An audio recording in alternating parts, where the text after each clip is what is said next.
Chemistry പഠിപ്പിക്കുന്ന സാറാണ്. എൻ്റെ പേര് വിനീഷ് എന്നാണ്. പിന്നെ കെമിസ്ട്രിയിൽ +1 നമുക്ക് പഠിക്കാനുള്ള ആദ്യത്തെ ചാപ്റ്ററിൻ്റെ പേര് some basic concept of chemistry എന്നാണ്. Some basic concept of chemistry. അപ്പോൾ ഇവിടെ നമ്മൾ കെമിസ്ട്രിയുമായിട്ട് ബന്ധപ്പെട്ട ബേസിക് ആയിട്ടുള്ള കുറച്ച് കാര്യങ്ങളും അതിൽ പല കാര്യങ്ങളും നിങ്ങൾ നേരത്തെ പഠിച്ചിട്ടുള്ളതാണ്. പിന്നെ പ്രത്യേകിച്ച് നമ്മുടെ മോൾ കൺസെപ്റ്റ് അറിയാലോ, 10th നിങ്ങൾ പഠിച്ചിട്ടുള്ളതാണ് മോൾ കൺസെപ്റ്റും അതുമായിട്ട് ബന്ധപ്പെട്ട കാൽക്കുലേഷൻസും. അപ്പോൾ അതിൻ്റെ കണ്ടിന്യൂവേഷനായിട്ട് നമ്മളിവിടെ കുറേ കാര്യങ്ങൾ പഠിക്കുന്നുണ്ട്.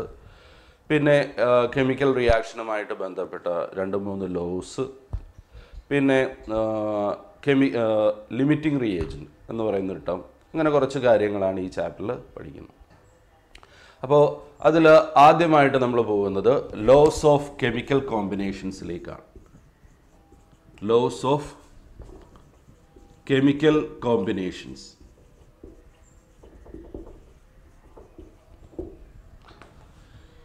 ലോസ് ഓഫ് കെമിക്കൽ കോമ്പിനേഷൻസ് എന്ന് പറയുമ്പോൾ എല്ലാ കെമിക്കൽ റിയാക്ഷൻസും നടക്കുന്നത് ചില നിയമങ്ങൾ അനുസരിച്ചുകൊണ്ടാണ്, അല്ലെങ്കിൽ ചില ബേസിക് പ്രിൻസിപ്പിൾസ് ഒബേ ചെയ്തുകൊണ്ടാണ്.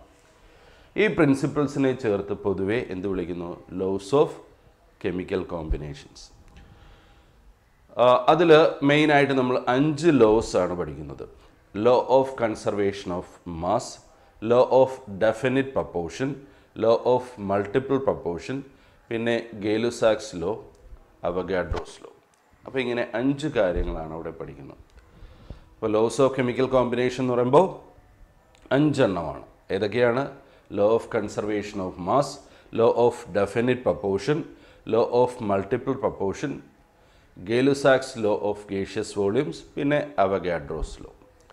അപ്പോൾ ഈ പ്രിൻസിപ്പിൾസിനനുസരിച്ച് അല്ലെങ്കിൽ ഈ പ്രിൻസിപ്പിൾസ് ഒബേ ചെയ്തുകൊണ്ടായിരിക്കും, ഈ പ്രിൻസിപ്പിൾസ് അനുസരിച്ചുകൊണ്ടായിരിക്കും എല്ലാ റിയാക്ഷൻസും നടക്കുന്നത്. അപ്പോൾ ഈ പ്രിൻസിപ്പിൾസിനെ ചേർത്ത് പൊതുവെ എന്ത് വിളിക്കുന്നു? Laws of chemical combination. അപ്പോൾ നമുക്ക് ഓരോ ലോയിലും എന്താണ് പറയുന്നത് ഒന്ന് പരിശോധിച്ച് നോക്കാം. അപ്പോൾ ലോസ് ഓഫ് കെമിക്കൽ കോമ്പിനേഷൻസിൽ first law, law of conservation of mass. Law of conservation of mass. Law of conservation of mass ഒരുപക്ഷെ നിങ്ങൾ നേരത്തെ പഠിച്ചിട്ടുണ്ടാവും അല്ലേ? എന്താണ് law of conservation of mass? ഇത്രയേ ഉള്ളൂ. Mass can neither be created nor destroyed in chemical reaction. കേട്ടിട്ടുണ്ടാവുമല്ലോ അല്ലേ? കെമിക്കൽ റിയാക്ഷൻ നടക്കുമ്പോൾ മാസ് പുതുതായിട്ടൊന്നും ഉണ്ടാവുന്നില്ല, ഉണ്ടായിരുന്ന മാസൊന്നും ഡിസ്ട്രോ ചെയ്യുന്നുമില്ല അല്ലേ? പിന്നെ എന്തേ നടക്കുന്നുള്ളൂ?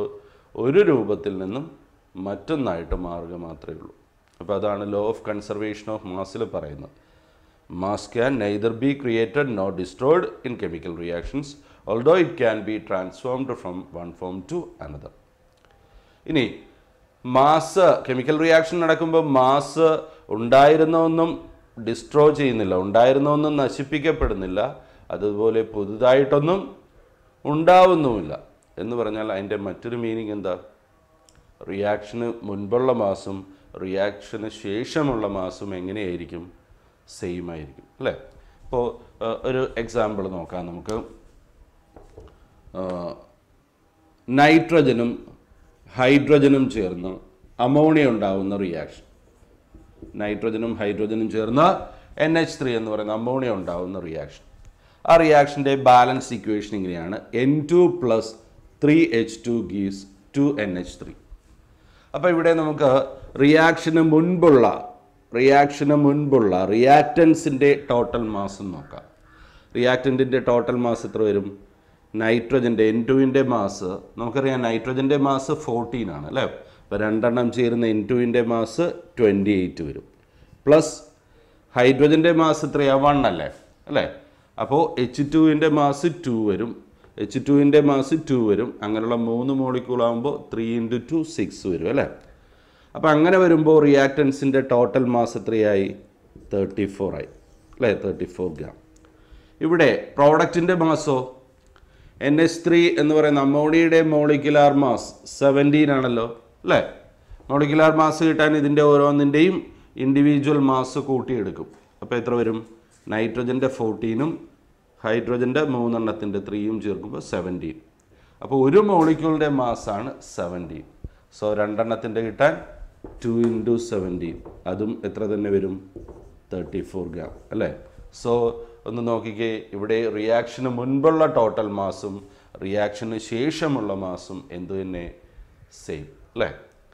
അപ്പോൾ ഏതൊരു കെമിക്കൽ റിയാക്ഷൻ നടക്കുമ്പോഴും അവിടെ റിയാക്റ്റൻസിൻ്റെ ടോട്ടൽ മാസും പ്രോഡക്റ്റിൻ്റെ ടോട്ടൽ മാസും എങ്ങനെയായിരിക്കും? ഈക്വൽ ആയിരിക്കും. ഇനി റിയാക്റ്റൻറ്റിൻ്റെയും പ്രോഡക്റ്റിൻ്റെയും ടോട്ടൽ മാസ് ഈക്വൽ ആയിരിക്കുക എന്ന് പറഞ്ഞാൽ നമ്മൾ നേരത്തെ പറഞ്ഞ സ്റ്റേറ്റ്മെൻറ്റ് കറക്റ്റ് ആണെന്നല്ലേ അർത്ഥം അല്ലേ? എന്താണ്? ഈ റിയാക്ഷൻ നടന്നപ്പോൾ ഒന്നും തന്നെ ഡിസ്ട്രോയ് ചെയ്തിട്ടില്ല, പുതുതായിട്ടൊന്നും ഉണ്ടായിട്ടുമില്ല. ശരിയല്ലേ? പുതുതായിട്ട് എന്തെങ്കിലും ഫോം ചെയ്തിരുന്നുവെങ്കിൽ പ്രോഡക്റ്റിൻ്റെ മാസ് എങ്ങനെ വരുമായിരുന്നു? ഇതിനേക്കാൾ കൂടുമായിരുന്നു. മാസ് കൂടിയിട്ടുണ്ടോ? ഇല്ല. ദാറ്റ് മീൻസ് അവിടെ ഒന്നും തന്നെ പുതുതായിട്ട് ഉണ്ടായിട്ടില്ല. അതുപോലെ ഉണ്ടായിരുന്ന എന്തെങ്കിലും ഡിസ്ട്രോയ് ചെയ്തിട്ടുണ്ടോ? ഇല്ല. എന്തെങ്കിലും നശിപ്പിക്കപ്പെട്ടിരുന്നുവെങ്കിൽ പ്രോഡക്റ്റിൻ്റെ മാസ് എങ്ങനെ വരുമായിരുന്നു? ഇതിനേക്കാൾ കുറയുമായിരുന്നു. കുറഞ്ഞിട്ടുണ്ടോ? ഇല്ല. അപ്പോൾ പ്രോഡക്റ്റിൻ്റെ മാസ് കുറഞ്ഞിട്ടുമില്ല, കൂടിയിട്ടുമില്ല. അതിൻ്റെ അർത്ഥം എന്താ? ഇവിടെ ഈ റിയാക്ഷൻ നടന്നപ്പോൾ ഉണ്ടായിരുന്ന മാസൊന്നും ഡിസ്ട്രോയ് ചെയ്തിട്ടില്ല, അതുപോലെ പുതുതായിട്ട് മാസൊന്നും ഉണ്ടായിട്ടുമില്ല അല്ലേ? അപ്പോൾ ഇത്രയേ ഉള്ളൂ.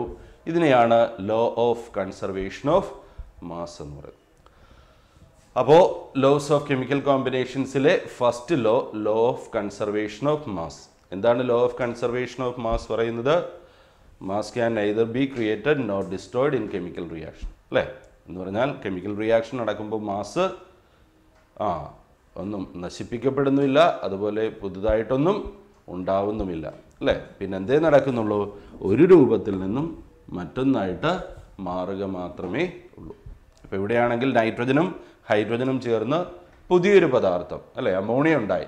പക്ഷെ ആ റിയാക്ഷൻ നടന്നപ്പോൾ മാസിൽ എന്തെങ്കിലും കുറവ് വന്നോ? ഇല്ല. കൂടുതൽ വന്നോ? ഇല്ല. അപ്പോൾ അതിൻ്റെ അർത്ഥം റിയാക്ഷൻ നടക്കുമ്പോൾ മാസ് ഒരു രൂപത്തിൽ നിന്നും മറ്റൊന്നായിട്ട് മാറുക മാത്രമേ നടക്കുന്നുള്ളൂ.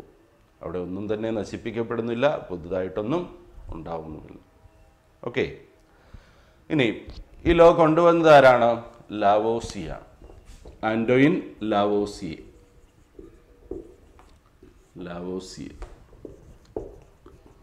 ആൻറ്റോയിൻ ലാവോസിയെ.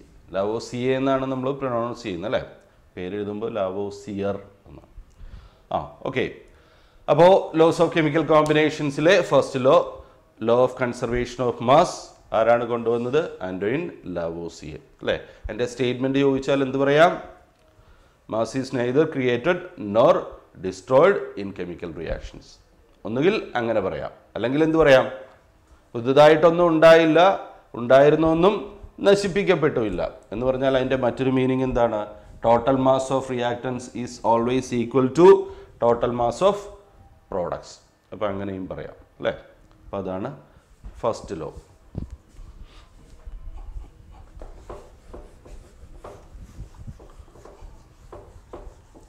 ദെൻ ലോസ് ഓഫ് കെമിക്കൽ കോമ്പിനേഷൻസിലെ രണ്ടാമത്തെ law, law of definite proportion.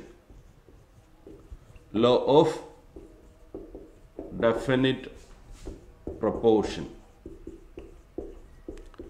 Law of definite proportion എന്ന് പറയാം, അല്ലെങ്കിൽ ലോ ഓഫ് കോൺസ്റ്റന്റ് കോമ്പോസിഷൻ എന്നും പറയും.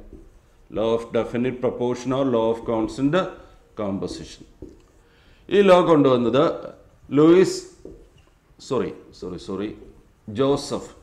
ജോസഫ് പ്രോസ്റ്റ് എന്ന ഒരാളാണ്. ജോസഫ് പ്രോസ്റ്റ്.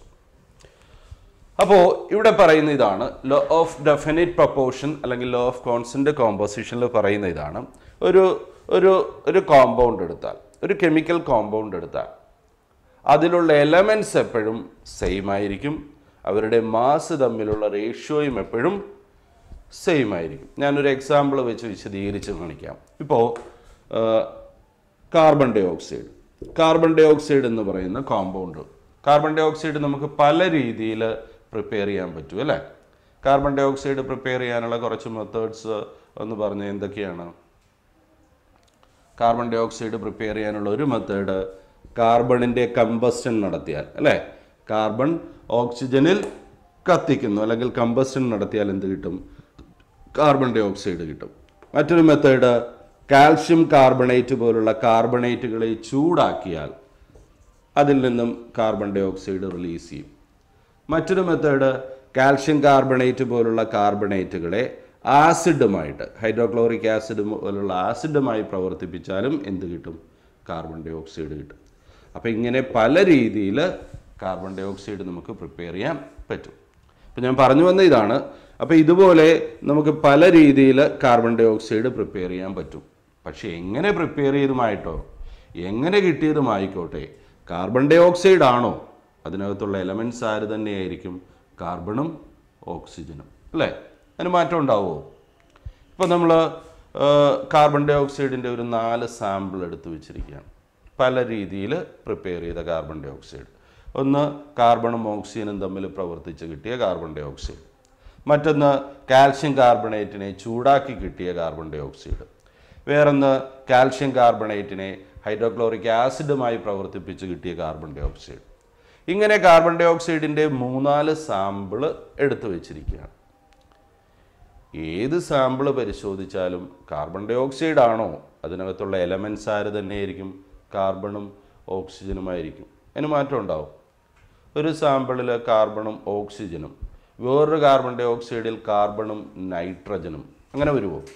ഇല്ല. കാർബൺ ഡൈ ഓക്സൈഡിനകത്തുള്ള എലമെൻറ്റ്സ് എപ്പോഴും എന്ത് തന്നെയായിരിക്കും? കാർബണും ഓക്സിജനും തന്നെയായിരിക്കും. മാത്രമല്ല ഓരോന്നിലും അവരുടെ മാസിൻ്റെ റേഷ്യോയും എന്തായിരിക്കും? സെയിം ആയിരിക്കും. ഇപ്പോൾ ഇവിടെയാണെങ്കിൽ കാർബണും ഓക്സിജനും തമ്മിലുള്ള മാസിൻ്റെ റേഷ്യോ എന്ത് വരും? കാർബണിൻ്റെ മാസ് നിങ്ങൾക്കറിയാം 12 ആണ് അല്ലേ? ഓക്സിജൻ്റെ മാസോ 16 ആണ്. 2 എണ്ണം വരുമ്പോൾ 32. അപ്പോൾ ഇവരുടെ മാസ് തമ്മിലുള്ള റേഷ്യോ, കാർബണിൻ്റെയും ഓക്സിജൻ്റെയും മാസ് തമ്മിലുള്ള റേഷ്യോ എന്തായി? 12:32 അല്ലേ? നമുക്ക് വെട്ടി ചെറുതാക്കാമല്ലോ അല്ലേ? റെഡ്യൂസ് ചെയ്യുമ്പോൾ എന്ത് വരും? രണ്ടിടത്തും 4 കൊണ്ട് വെട്ടി ചെറുതാക്കാം. അപ്പോൾ 3:8 വരും. അപ്പം ഞാൻ പറഞ്ഞു വന്ന ഇതാണ്, കാർബൺ ഡൈ ഓക്സൈഡിൻ്റെ കുറേ സാമ്പിൾ എടുത്ത് വെച്ചിരിക്കുന്നു എന്ന് കരുതാം. എല്ലാത്തിലും എലമെൻറ്റ്സ് ആര് തന്നെയായിരിക്കും? കാർബണും ഓക്സിജനും തന്നെ. എല്ലാത്തിലും കാർബണും ഓക്സിജനും തമ്മിലുള്ള മാസിൻ്റെ റേഷ്യോയും എന്തായിരിക്കും? 3:8. അപ്പോൾ ഒരു പർട്ടിക്കുലർ കോമ്പൗണ്ട് എടുത്താൽ ആ കോമ്പൗണ്ട് നമുക്ക് പല രീതിയിൽ ഉണ്ടാക്കാൻ പറ്റിയേക്കാം. എങ്ങനെ കിട്ടിയതുമായിക്കോട്ടെ, ഒരു പർട്ടിക്കുലർ കോമ്പൗണ്ട് എടുത്താൽ അതിനകത്തുള്ള എലമെൻറ്റ്സ് എല്ലായിടത്തും സെയിം ആയിരിക്കും. എല്ലായിടത്തും അവർ തമ്മിലുള്ള മാസിൻ്റെ റേഷ്യോയും എങ്ങനെയായിരിക്കും? ഒരേപോലെ ആയിരിക്കും. ഇത്രയേ ഉള്ളൂ. ഇതുപോലെ വേറൊരു കോമ്പൗണ്ട്, ഇപ്പോൾ വാട്ടർ എടുത്താൽ, H2O എന്ന് പറയുന്ന വാട്ടർ എടുത്താൽ, വാട്ടറും നമുക്ക് പല രീതിയിൽ പ്രിപ്പയർ ചെയ്യാൻ പറ്റും അല്ലേ? എങ്ങനെ കിട്ടിയതും ആയിക്കോട്ടെ, വാട്ടറിനകത്തുള്ള എലമെൻറ്റ്സ് എപ്പോഴും ആര് തന്നെയായിരിക്കും? ഹൈഡ്രജനും ഓക്സിജനും അല്ലേ? എല്ലായിടത്തും അവരുടെ മാസിൻ്റെ റേഷ്യോയും എന്തായിരിക്കും?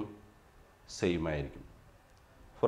ഇപ്പോൾ ഇവിടെയാണെങ്കിൽ ഹൈഡ്രജനും ഓക്സിജനും തമ്മിലുള്ള മാസിൻ്റെ റേഷ്യോ എന്ത് വരും? ഹൈഡ്രജൻ്റെ 2 എണ്ണത്തിൻ്റെ മാസ് 2 ആണല്ലോ അല്ലേ? ഓക്സിജൻ്റെ മാസോ 16. അപ്പോൾ ഇവരുടെ മാസ് തമ്മിലുള്ള റേഷ്യോ എത്ര വരും? 2:16. അത് റെഡ്യൂസ് ചെയ്യുമ്പോൾ എന്ത് വരും? 1:8. അപ്പോൾ വാട്ടറിനകത്തുള്ള എലമെൻറ്റ്സ് എങ്ങനെ കിട്ടിയതുമായിക്കോട്ടെ, എങ്ങനെ പ്രിപ്പയർ ചെയ്തുമായിക്കോട്ടെ, വാട്ടറിനകത്തുള്ള എലമെൻറ്റ്സ് എപ്പോഴും എന്ത് തന്നെയായിരിക്കും? ഹൈഡ്രജനും ഓക്സിജനും തന്നെയായിരിക്കും. എല്ലാത്തിലും ഹൈഡ്രജനും ഓക്സിജനും തമ്മിലുള്ള മാസിൻ്റെ റേഷ്യോയും എന്തായിരിക്കും? 1:8. അപ്പോൾ ഈ സ്റ്റേറ്റ്മെൻറ്റിനെയാണ് എന്ത് വിളിക്കുന്നത്? ലോ ഓഫ് ഡെഫിനിറ്റ് പ്രൊപ്പോർഷൻ അല്ലെങ്കിൽ ലോ ഓഫ് കോൺസ്റ്റൻറ്റ് കോമ്പോസിഷൻ. അപ്പോൾ ലോ ഓഫ് ഡെഫിനിറ്റ് പ്രൊപ്പോർഷൻ പറയുന്ന ഇതാണ്, ഒരു കോമ്പൗണ്ട് എടുത്താൽ, ഒരു കെമിക്കൽ കോമ്പൗണ്ട് എടുത്താൽ ആ കോമ്പൗണ്ടിലുള്ള എലമെൻറ്റ്സ് എപ്പോഴും സെയിം ആയിരിക്കും. അവരുടെ മാസിൻ്റെ റേഷ്യോയും എപ്പോഴും സെയിം ആയിരിക്കും. ഇപ്പോൾ കാർബൺ ഡൈ ഓക്സൈഡ് എടുത്താൽ കാർബൺ ഡൈ ഓക്സൈഡിലെ എലമെൻറ്റ്സ് എപ്പോഴും കാർബണും ഓക്സിജനും ആയിരിക്കും. അവരുടെ മാസിൻ്റെ റേഷ്യോ എല്ലായിടത്തും എന്തായിരിക്കും? 3:8 ആയിരിക്കും. അതുപോലെ H2O എന്ന് പറയുന്ന വാട്ടർ എടുത്താൽ അതിനകത്തുള്ള എലമെൻറ്റ്സ് എപ്പോഴും എന്തായിരിക്കും? ഹൈഡ്രജനും ഓക്സിജനുമായിരിക്കും. എല്ലായിടത്തും മാസിൻ്റെ റേഷ്യോയും എന്തായിരിക്കും? 1:8. അപ്പോൾ അതിൻ്റെ സ്റ്റേറ്റ്മെൻറ്റ് നമുക്കിങ്ങനെ പറയാം, A chemical compound always contains the same elements അല്ലേ? ഒരു കെമിക്കൽ കോമ്പൗണ്ടിലുള്ള എലമെൻറ്റ്സ് എല്ലാം എപ്പോഴും എന്തായിരിക്കും? സെയിം ആയിരിക്കും. Combined in the same fixed proportion by mass. എല്ലാത്തിലും അവരുടെ മാസിൻ്റെ റേഷ്യോ എന്തായിരിക്കും? സെയിം ആയിരിക്കും അല്ലേ? ഇപ്പോൾ ലോ ഓഫ് ഡെഫിനിറ്റ് പ്രൊപ്പോർഷൻ ചോദിച്ചാൽ അതിൻ്റെ സ്റ്റേറ്റ്മെൻറ്റ് എന്താ പറയേണ്ടത്? A chemical compound always contains the same elements combined in the same proportion by mass. അതായത് ഒരു കെമിക്കൽ കോമ്പൗണ്ടിലുള്ള എലമെൻറ്റ്സ് എപ്പോഴും സെയിം ആയിരിക്കും, അവരുടെ മാസിൻ്റെ റേഷ്യോയും എല്ലായിടത്തും സെയിം ആയിരിക്കും. ഓക്കെ ആണല്ലോ. അപ്പോൾ നമ്മൾ കെമിക്കൽ കോമ്പിനേഷൻസുമായിട്ട് ബന്ധപ്പെട്ട 2 ലോസ് ആണ് പഠിച്ചത് അല്ലേ. ഓക്കെ, അപ്പോൾ നമുക്ക് കണ്ടിന്യൂ ചെയ്യാം. അപ്പോൾ നമ്മൾ പഠിച്ചുകൊണ്ടിരിക്കുന്നത് ലോസ് ഓഫ് കെമിക്കൽ കോമ്പിനേഷൻ ആണ് അല്ലേ. അപ്പോൾ ഞാൻ നേരത്തെ സൂചിപ്പിച്ച പോലെ എല്ലാ കെമിക്കൽ റിയാക്ഷൻസും നടക്കുന്നത് ഈ ലോസിൽ പറയുന്ന പോലെയാണ്, അല്ലെങ്കിൽ ഈ ലോസ് അനുസരിച്ചുകൊണ്ട്, ഈ ലോസ് ഒബേ ചെയ്തുകൊണ്ടായിരിക്കും അല്ലേ. അതിൽ 2 ലോസ് ആണ് നമ്മൾ പഠിച്ചത്, ഓർമ്മയുണ്ടല്ലോ. First law, law of conservation of mass. അവിടെ എന്തായിരുന്നു പറയുന്നത്? Mass is neither created nor destroyed in chemical reaction അല്ലേ. കെമിക്കൽ റിയാക്ഷൻ നടക്കുമ്പോൾ മാസ് ഉണ്ടായിരുന്നൊന്നും നശിപ്പിക്കപ്പെടുന്നില്ല, പുതുതായിട്ടൊന്നും ഉണ്ടാവുന്നുമില്ല അല്ലേ. പിന്നെന്തേ നടക്കുന്നുള്ളൂ? ഒരു രൂപത്തിൽ നിന്നും മറ്റൊന്നായിട്ട് മാറുന്നു മാത്രമേ ഉള്ളൂ. അപ്പോൾ ഒന്നുകിൽ അങ്ങനെ പറയാം, അല്ലെങ്കിൽ എന്താണ്, മാസ് പുതുതായിട്ടുണ്ടാവുന്നില്ല, ഉണ്ടായിരുന്ന ഒന്നും ഡിസ്ട്രോ ചെയ്യുന്നുമില്ല എന്ന് പറഞ്ഞാൽ അതിൻ്റെ മറ്റൊരു മീനിങ് എന്താണ്? റിയാക്ഷന് മുൻപുള്ള മാസും റിയാക്ഷന് ശേഷമുള്ള മാസും എപ്പോഴും എന്തായിരിക്കും? ഈക്വൽ ആയിരിക്കും അല്ലേ. ഇപ്പോൾ ലോ ഓഫ് കൺസർവേഷൻ ഓഫ് മാസിൻ്റെ സ്റ്റേറ്റ്മെൻറ്റ് അങ്ങനെയും പറയാം. എന്താണ്? Total mass of the reactants is always equal to total mass of the product in chemical reactions എന്ന് പറയും. ആരായിരുന്നു ലോ കൊണ്ടുവന്നത്? Antoine Lavoisier. ഓക്കെ, ദെൻ രണ്ടാമത്തത് ലോ ഓഫ് ഡെഫിനിറ്റ് പ്രൊപ്പോർഷൻ, അല്ലെങ്കിൽ അതിൻ്റെ മറ്റൊരു പേര് ലോ ഓഫ് കോൺസ്റ്റന്റ് കോമ്പോസിഷൻ അല്ലേ. അവിടെ എന്തായിരുന്നു പറയുന്നത്? ഒരു കെമിക്കൽ കോമ്പൗണ്ട് എടുത്താൽ, ഏത് കോമ്പൗണ്ടും ആയിക്കോട്ടെ, കാർബൺ ഡൈ ഓക്സൈഡോ വാട്ടറോ ഹൈഡ്രോക്ലോറിക് ആസിഡോ എന്തും ആയിക്കോട്ടെ, ആ ഒരു കോമ്പൗണ്ട് എടുത്താൽ ആ കോമ്പൗണ്ട് നമുക്ക് പല രീതിയിൽ പ്രിപ്പയർ ചെയ്യാൻ പറ്റിയേക്കാം. എങ്ങനെ കിട്ടിയതും ആയിക്കോട്ടെ, ആ കോമ്പൗണ്ടിനകത്തുള്ള എലമെൻറ്റ്സ് എപ്പോഴും എന്തായിരിക്കും? സെയിം ആയിരിക്കും. എല്ലായിടത്തും അവരുടെ മാസിൻ്റെ റേഷ്യോയും എന്തായിരിക്കും? സെയിം ആയിരിക്കും.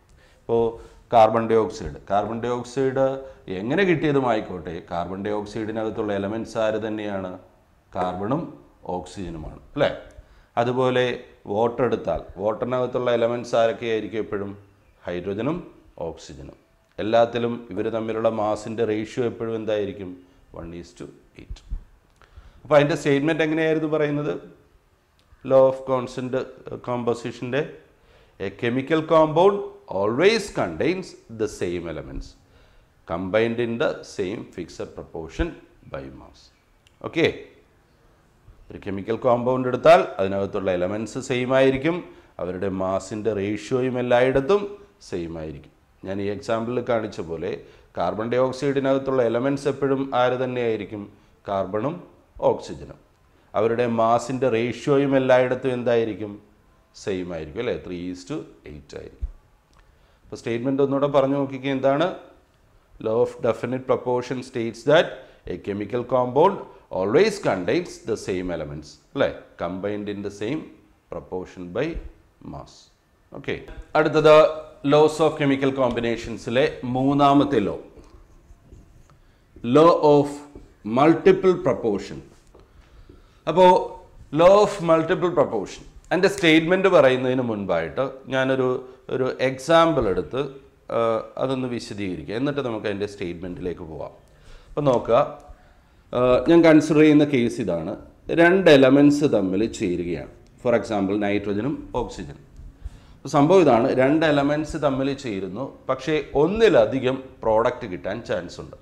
ഇപ്പം നൈട്രജനും ഓക്സിജനും ചേർന്നാൽ നിങ്ങൾക്കറിയാം NO എന്ന് പറയുന്ന നൈട്രിക് ഓക്സൈഡ് കിട്ടാം, അതുപോലെ NO2 എന്ന് പറയുന്ന നൈട്രജൻ ഡയോക്സൈഡും കിട്ടാം.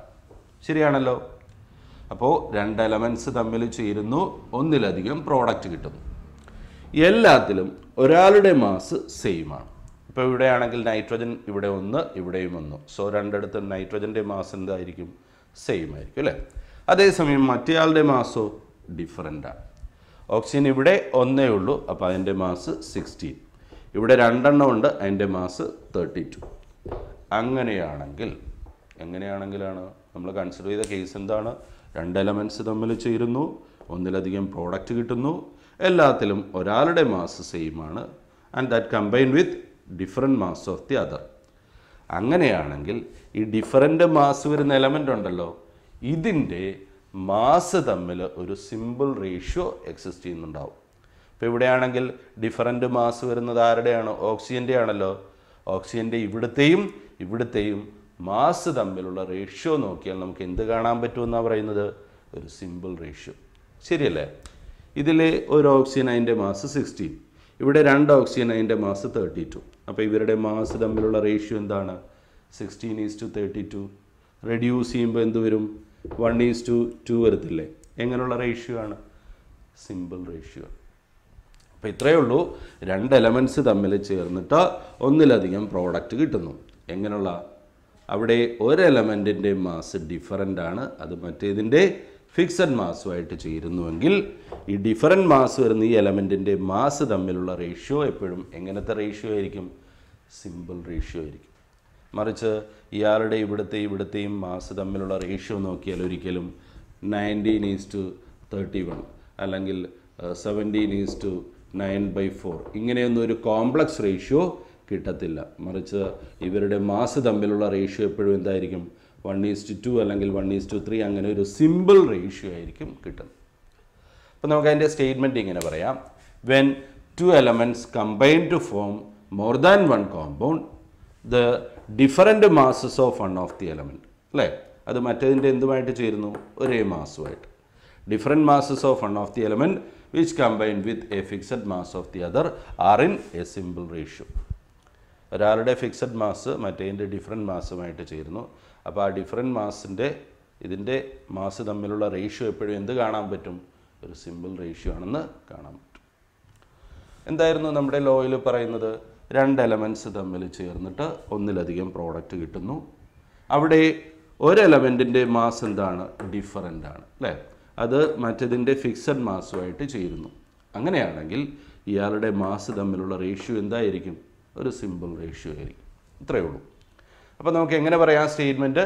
When 2 elements combine to form more than one compound, അവിടെ എന്താണ്? Different masses of one of the element which combine with a fixed mass of the other are in എങ്ങനെയായിരിക്കും? Are in a simple ratio. Okay.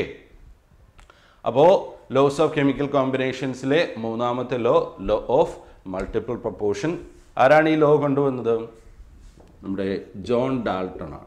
John Dalton അറിയാലോ, atomic തിയറിയൊക്കെ കൊണ്ടുവന്ന, ആറ്റത്തിന് പേര് നൽകിയ, മാറ്ററിൻ്റെ ഏറ്റവും basic ആയിട്ടുള്ള form, ഏറ്റവും ചെറിയ പാർട്ട് എന്ന് പറയുന്നത് ആറ്റം എന്ന് പറയുന്ന സൂക്ഷ്മ കണങ്ങളാണ്. ആറ്റം എന്ന് പറയുന്ന മൈന്യൂട്ട് പാർട്ടിക്കിൾസ് ആണെന്നൊക്കെ ആ ഒരു സിദ്ധാന്തം ആദ്യമായിട്ട് കൊണ്ടുവന്ന, അതുപോലെ തന്നെ ആ സ്മോൾ പാർട്ടിക്കിൾസിന് ആറ്റം എന്ന പേര് നൽകിയ ആരാണ്?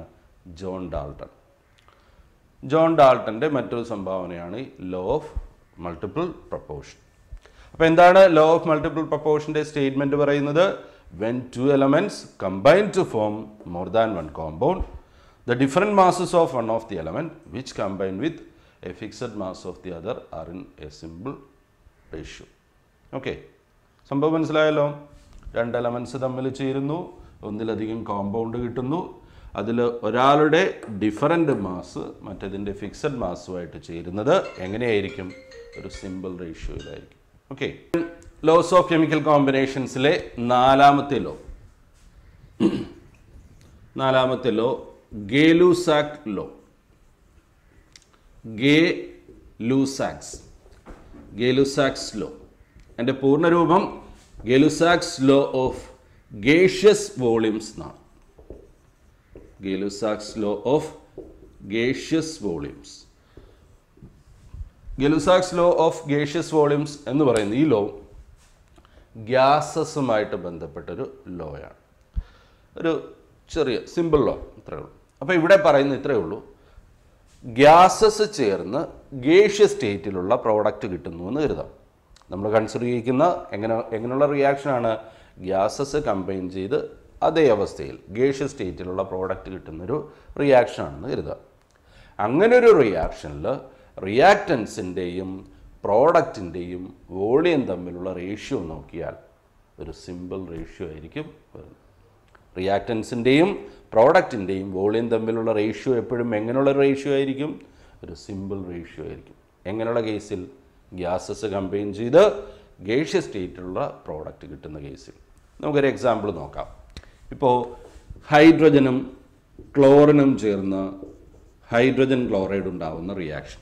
അപ്പോൾ അതിൻ്റെ ബാലൻസ് ഇക്വേഷൻ കാണിക്കാം. H2 + Cl2 ഗീസ് 2HCl. ഈ റിയാക്ഷൻ്റെ പ്രത്യേകത, റിയാക്റ്റൻസ് രണ്ടും ഗ്യാസസ് ആണ്. ഹൈഡ്രജനും ക്ലോറിനും രണ്ടും എന്താണ്? ഗ്യാസാണ്. പ്രോഡക്റ്റായ ഹൈഡ്രജൻ ക്ലോറൈഡും HClഉം എന്ത് തന്നെയാണ്? ഗ്യാസ്. അപ്പോൾ ഇവിടെ ഗ്യാസസ് കമ്പൈൻ ചെയ്ത് കിട്ടിയ പ്രോഡക്റ്റും എന്ത് തന്നെ? ഗ്യാസ്. അങ്ങനെയാണെങ്കിൽ ഇവിടെ റിയാക്റ്റൻറ്റിൻ്റെയും പ്രോഡക്റ്റിൻ്റെയും വോളിയം തമ്മിലുള്ള റേഷ്യോ എപ്പോഴും എങ്ങനെയുള്ള റേഷ്യോ ആയിരിക്കും? ഒരു സിമ്പിൾ റേഷ്യോ ആയിരിക്കും. ശരിയല്ലേ? ഇവിടെ നോക്കിക്കേ, ഇവിടെ ഇത് ഒന്നല്ലേ, 1 മോൾ ഹൈഡ്രജനും 1 മോൾ ക്ലോറിനും തമ്മിൽ ചേർന്നിട്ട് 2 മോൾ HCl കിട്ടുകയാണ്.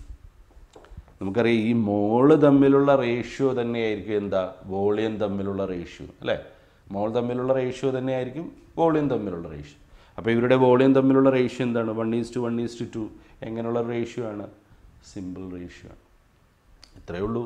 അപ്പോൾ ഗ്യാസസ് തമ്മിൽ ചേർന്ന ഗേഷ്യസ് സ്റ്റേറ്റിലുള്ള പ്രോഡക്റ്റ് കിട്ടുന്ന റിയാക്ഷൻസിൽ എപ്പോഴും റിയാക്റ്റൻസിൻ്റെയും പ്രോഡക്റ്റിൻ്റെയും വോളിയം തമ്മിലുള്ള റേഷ്യോ എങ്ങനെയുള്ള റേഷ്യോ ആയിരിക്കും? സിമ്പിൾ റേഷ്യോ ആയിരിക്കും. മറിച്ച് ഇവർ തമ്മിലുള്ള റേഷ്യോ ഒരിക്കലും ദേ ഇപ്പോൾ ഇതുപോലെ 17:90:30:32/5 ഇങ്ങനെയൊന്നും ഒരു കോംപ്ലക്സ് റേഷ്യോ വരത്തില്ല.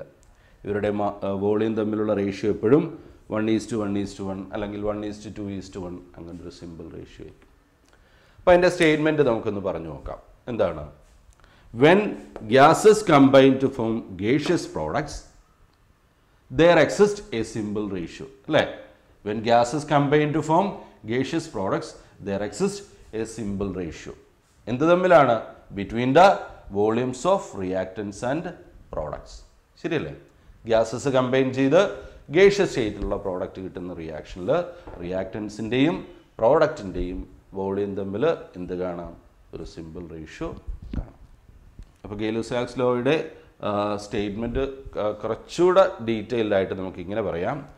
Gay-Lussac's law states that when gases combine to form gaseous product there exists a simple ratio between the volumes of reactants and products provided all the volumes are measured under same temperature and pressure.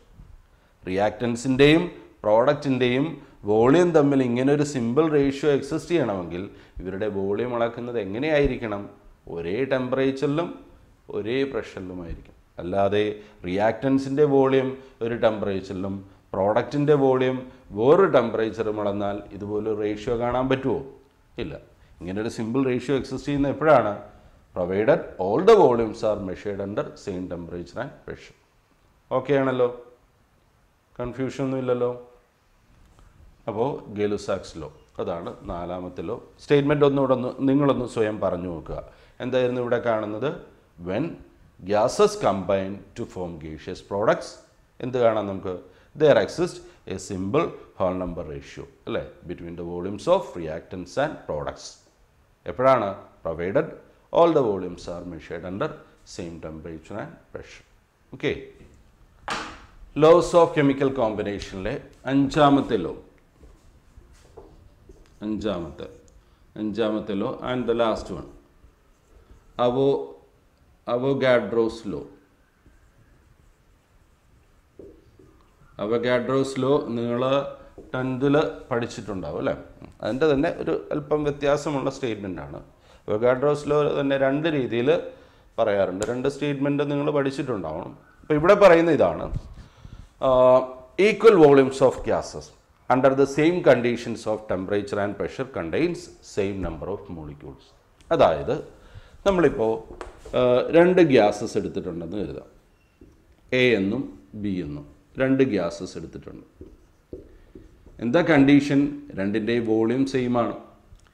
ഇത് 10 litre ആണെങ്കിൽ ഇത് എത്ര തന്നെ? 10 litre. അപ്പോൾ equal volume gases ആണ് എടുത്തിരിക്കുന്നത്. എങ്ങനെയുള്ള? ഒരേ ടെമ്പറേച്ചറിലും ഒരേ പ്രഷറിലുള്ള ഈക്വൽ വോളിയം ഗ്യാസസ് എടുത്തിരിക്കുകയാണ്. അപ്പോൾ അങ്ങനെ 2 ഗ്യാസ് എടുത്തിരിക്കുന്നു. 2ൻ്റെയും ടെമ്പറേച്ചർ സെയിം ആണ്, പ്രഷർ സെയിം ആണ്, വോളിയവും എന്താണ്, സെയിം ആണ്. അങ്ങനെയാണെങ്കിൽ ഇവിടെ നമ്പർ ഓഫ് മോളിക്യൂൾസും എങ്ങനെയായിരിക്കും, സെയിം ആയിരിക്കും. ഇവിടെ 100 മോളിക്യൂൾ ഉണ്ടെങ്കിൽ ഇവിടെയും എത്ര തന്നെ വരും, 100 തന്നെ വരും. ഓക്കെ, അപ്പോൾ എന്താണ്, ഈക്വൽ വോളിയം ഗ്യാസസ് എടുത്താൽ എങ്ങനെയുള്ള, ഒരേ ടെമ്പറേച്ചറിലും ഒരേ പ്രഷറിലുള്ള ഈക്വൽ വോളിയം ഗ്യാസസ് എടുത്താൽ അതിലെ നമ്പർ ഓഫ് മോളിക്യൂൾസും എങ്ങനെയായിരിക്കും, ഈക്വൽ ആയിരിക്കും. അതാണ് അവഗാഡ്രോസ് ലോ. അപ്പോൾ അതിൻ്റെ സ്റ്റേറ്റ്മെൻറ്റ് എങ്ങനെ പറയാം നമുക്ക്, equal volume gases under the same temperature and pressure contains same number of molecules. ഇത്രയേ ഉള്ളൂ. ഇതാണ് അവഗാഡ്രോസ് ലോ. അപ്പോൾ ഒന്നുകൂടെ മൊത്തം ഒന്ന് നോക്കിയേക്കാം. അപ്പോൾ നമ്മൾ ലോസ് ഓഫ് കെമിക്കൽ കോമ്പിനേഷൻസ് ആണ് പഠിച്ചത് അല്ലേ. എന്താണ് ലോസ് ഓഫ് കെമിക്കൽ കോമ്പിനേഷൻസ്? ഇങ്ങനെ പറയാം, every chemical reactions take place according to some basic principles അല്ലേ. എല്ലാ റിയാക്ഷൻസും നടക്കുന്നത് ചില ബേസിക് പ്രിൻസിപ്പിൾസ് ഒബേ ചെയ്തിട്ടാണ്. They are collectively called laws of chemical combinations. അതിൽ പ്രധാനമായിട്ടും 5 ലോസ് ആണ് വരുന്നത്. ഓർമ്മയുണ്ടല്ലോ, law of conservation of mass, law of definite proportion, law of multiple proportion, Gay Lussac's law and Avogadro's law. അപ്പോൾ ഓരോ ലോയുടെയും സ്റ്റേറ്റ്മെൻറ്റ് ഒന്നുകൂടെ മനസ്സിൽ പറഞ്ഞു നോക്കിക്കേ.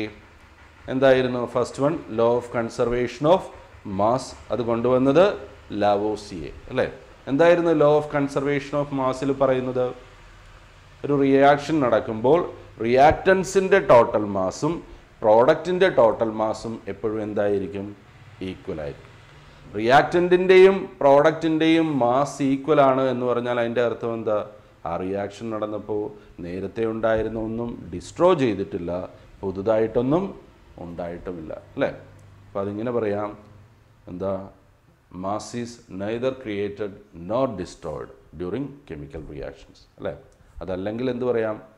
ഒന്നും ഉണ്ടാവുന്നില്ല, അല്ലെങ്കിൽ പുതുതായിട്ട് ഉണ്ടായിരുന്ന ഒന്നും നശിപ്പിക്കപ്പെട്ടില്ല എന്ന് പറഞ്ഞാൽ അതിൻ്റെ മറ്റൊരു മീനിങ് എന്താണ്?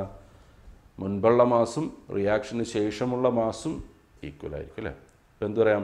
Total mass of the reactants is always equal to total mass of products. Then രണ്ടാമത് നമ്മൾ പഠിച്ചത് ലോ ഓഫ് കോൺസ്റ്റൻറ്റ് കോമ്പോസിഷൻ അല്ലെങ്കിൽ ലോ ഓഫ് ഡെഫിനിറ്റ് പ്രപ്പോർഷൻ ആണ് അല്ലേ. ആരായിരുന്നു ആ ലോ കൊണ്ടുവന്നത്? Joseph Proust. എന്താണ് അവിടെ പറയുന്നത്? ഒരു കെമിക്കൽ കോമ്പൗണ്ട്, ഒരു പർട്ടിക്കുലർ കോമ്പൗണ്ട് എടുത്താൽ അതിനകത്തുള്ള എലമെൻറ്റ്സ് എപ്പോഴും സെയിം ആയിരിക്കും. ആ എലമെൻറ്റ്സ് തമ്മിലുള്ള മാസിൻ്റെ റേഷ്യോയും എല്ലായിടത്തും സെയിം ആയിരിക്കും. അപ്പോൾ എങ്ങനെയായിരുന്നു അത് പറയുന്നത്? A chemical compound always contains the same elements combined in the same proportion by mass. Okay. പിന്നെ മൂന്നാമത് നമ്മൾ കണ്ടത് ലോ ഓഫ് മൾട്ടിപ്പിൾ പ്രപ്പോർഷനെ കുറിച്ചാണ്. കൊണ്ടുവന്നത് ആരായിരുന്നു? John Dalton. അവിടെ എന്തായിരുന്നു പറയുന്നത്? 2 എലമെൻറ്റ്സ് തമ്മിൽ ചേർന്ന് ഒന്നിലധികം പ്രോഡക്റ്റ് കിട്ടുന്ന റിയാക്ഷനിൽ. അവിടെ മറ്റൊരു കണ്ടീഷൻ കൂടെ പറയുന്നുണ്ടല്ലോ, 2 എലമെൻറ്റ്സ് ചേർന്ന് ഒന്നിലധികം പ്രോഡക്റ്റ് കിട്ടുന്നു. അവിടെ ഒരാളുടെ ഡിഫറൻറ്റ് മാസ് മറ്റേയാളുടെ ഫിക്സഡ് മാസുമായിട്ട് ചേരുന്നു. അങ്ങനെയാണെങ്കിൽ ആ ഡിഫറൻറ്റ് മാസ് വരുന്ന എലമെൻറ്റിൻ്റെ മാസ് തമ്മിലുള്ള റേഷ്യോ എന്തായിരിക്കും? സിമ്പിൾ റേഷ്യോ അല്ലേ. അതാണ് സ്റ്റേറ്റ്മെൻറ്റ് പറയാൻ ഒരല്പം ബുദ്ധിമുട്ടുള്ളത്, ബാക്കിയെല്ലാം സിമ്പിളാണ് അല്ലേ. അപ്പോൾ എങ്ങനെയായിരുന്നു അതിൻ്റെ സ്റ്റേറ്റ്മെൻറ്റ് പറയുന്നത്? Law of multiple proportion, when 2 elements combine to form more than one compound, the different masses of one of the element which combine with a fixed mass of the other in simple ratio. ഒരു second.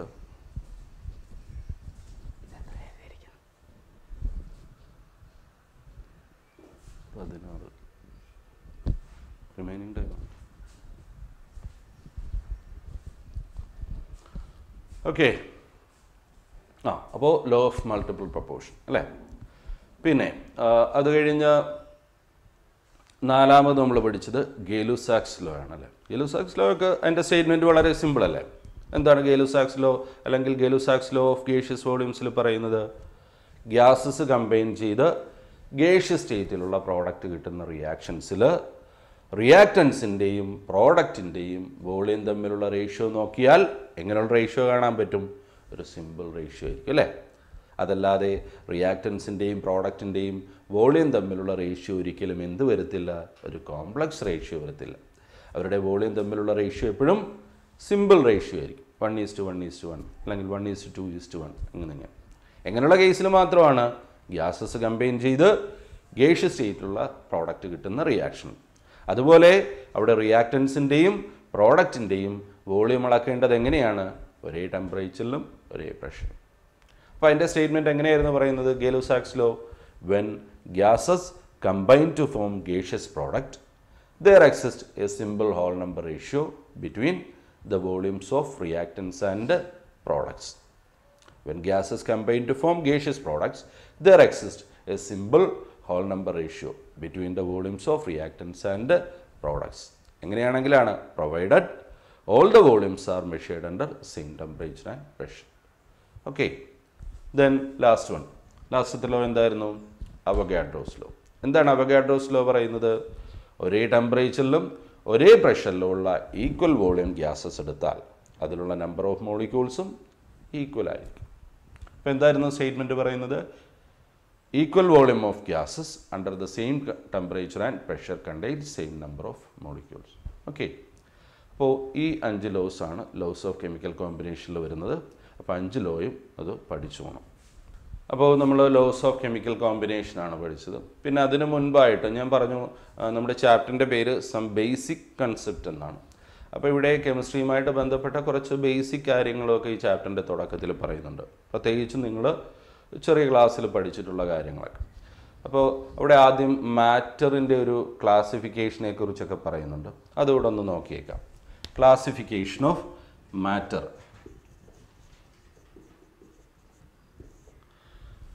നമുക്കറിയാം matter അഥവാ മെറ്റീരിയൽസിനെ പലതായിട്ട് classify ചെയ്തിട്ടുണ്ട് അല്ലേ? Physical state വെച്ചിട്ട് solid, liquid, gas അല്ലേ, plasma, അങ്ങനെ പലതായിട്ട് തിരിച്ചിട്ടുണ്ട്.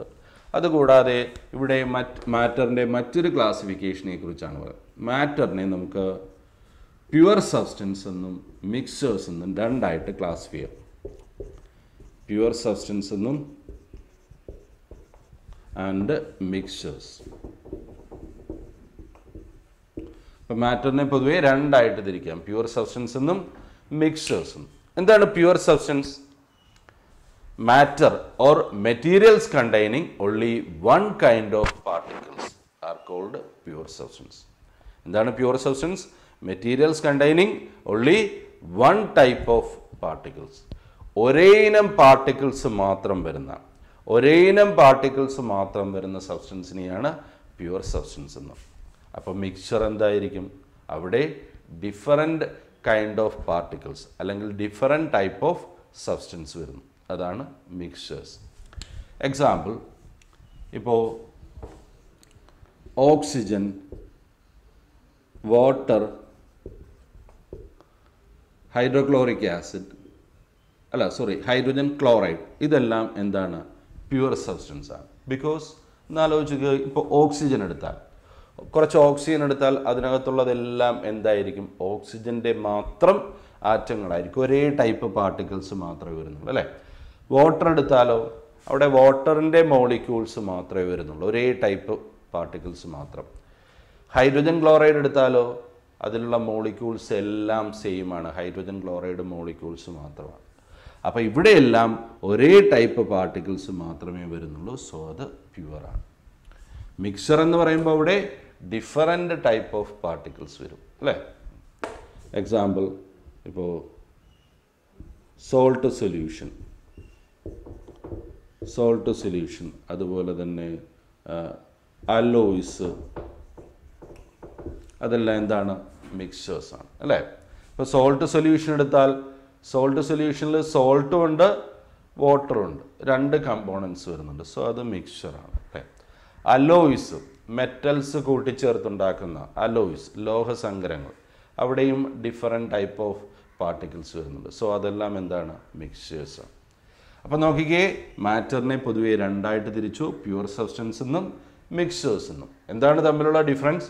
Pure substances R materials containing only one kind of particles, while mixtures are substances which contain different type of particles.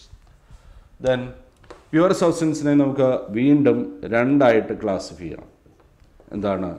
Elements എന്നും കോമ്പൗണ്ട്സ് എന്നും. Pure substances are further classified as elements and compounds. അതുപോലെ ഇവിടെ മിക്സേഴ്സിനെയും നമുക്ക് രണ്ടായിട്ട് തിരിക്കാം. എന്താണ്? Homogeneous mixtures എന്നും heterogeneous mixtures എന്നും. Homogeneous and heterogeneous. പലരും പറയുന്നത് കേൾക്കാം, എന്താണ്? Homogeneous mixers, heterogeneous mixers. Homogeneous എന്നാണോ? അല്ല, ശരിക്കും അത് പ്രൊനൗൺസ് ചെയ്യേണ്ടത് ഹോമോജനസ് എന്നാണ്. പോട്ടെ, അത് പോട്ടെ. അപ്പോൾ എന്താണ്? മിക്സേഴ്സിനെ രണ്ടായിട്ട് തിരിക്കുന്നു, ഹോമോജനസ് മിക്സേഴ്സ് എന്നും ഹെട്രോജനസ് മിക്സേഴ്സ് എന്നും. അപ്പോൾ നോക്കിക്കേ, പ്യുവർ സബ്സ്റ്റൻസ് എന്ന് പറയുമ്പോൾ എന്താണ്? ഒരേ ടൈപ്പ് പാർട്ടിക്കിൾസ് മാത്രം വരുന്നതാണ് പ്യുവർ സബ്സ്റ്റൻസ്. പ്യുവർ സബ്സ്റ്റൻസിനെ രണ്ടായിട്ട് തിരിച്ചു, എലമെൻറ്റ്സ് എന്നും കോമ്പൗണ്ട്സ് എന്നും. എന്താ അത് തമ്മിലുള്ള വ്യത്യാസം? രണ്ടും പ്യുവറാണ് അല്ലേ, ഒരേ ടൈപ്പ് പാർട്ടിക്കിൾ വരുന്ന. വ്യത്യാസം, elements are pure substance containing same kind of atoms and compounds are pure substance containing same type of molecules. പിന്നെ മറ്റൊന്ന്, ഈ എലമെൻറ്റ്സിനെ നമുക്ക് വീണ്ടും ഫർദർ ഡിവൈഡ് ചെയ്യാൻ പറ്റത്തില്ല. Elements cannot be broken down into simpler substances. അതേസമയം കോമ്പൗണ്ട്സിനെ നമുക്ക് എന്ത് ചെയ്യാൻ പറ്റും?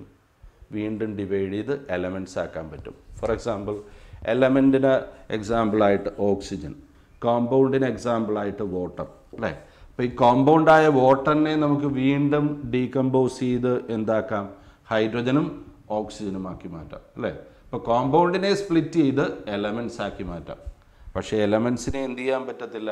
വീണ്ടും ഡിവൈഡ് ചെയ്ത് ഫർദർ ഡിവൈഡ് ചെയ്യാനായിട്ട് പറ്റില്ല.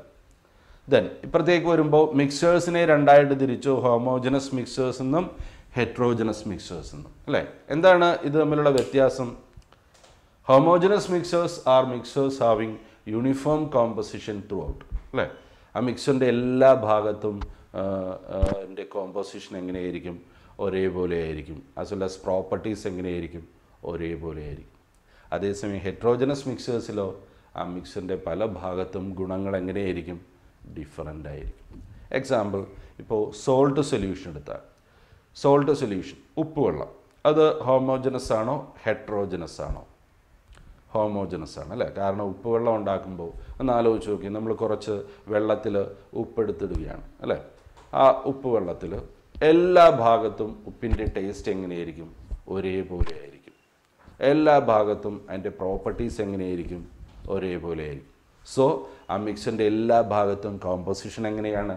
സെയിം ആണ്. പ്രോപ്പർട്ടീസ് എങ്ങനെയാണ്? ഒരേപോലെയാണ്. അത്തരം മിക്സറിനെയാണ് എന്ത് വിളിക്കുന്നത്? Homogeneous mixer.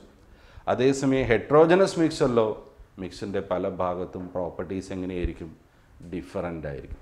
For example, iron പൗഡറും സൾഫർ പൗഡറും ചേർന്ന് മിക്സർ എടുത്താൽ, അയണും സൾഫർ പൗഡറും ചേർന്ന് മിക്സർ എടുത്താൽ അതൊരു ഹെട്രോജനസ് മിക്സറാണ് അല്ലേ.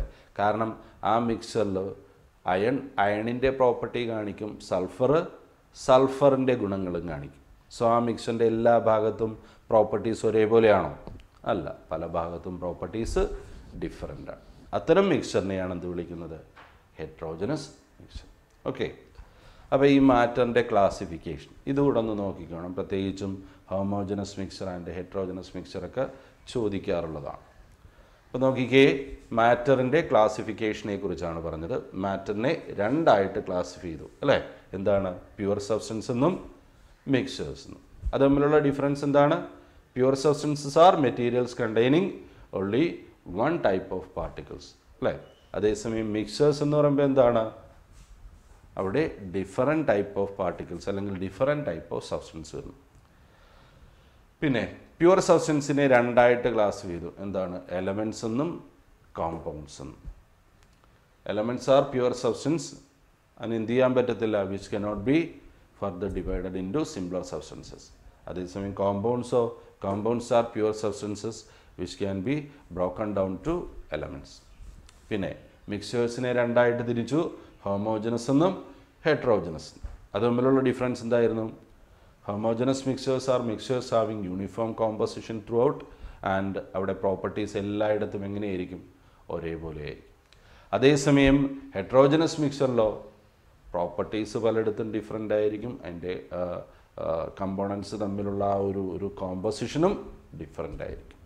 ഓക്കെ.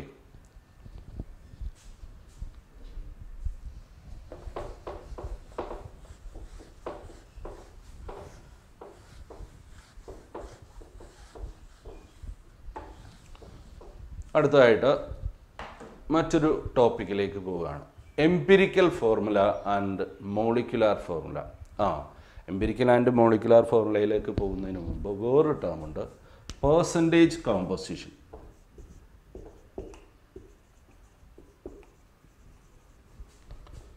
Percentage composition.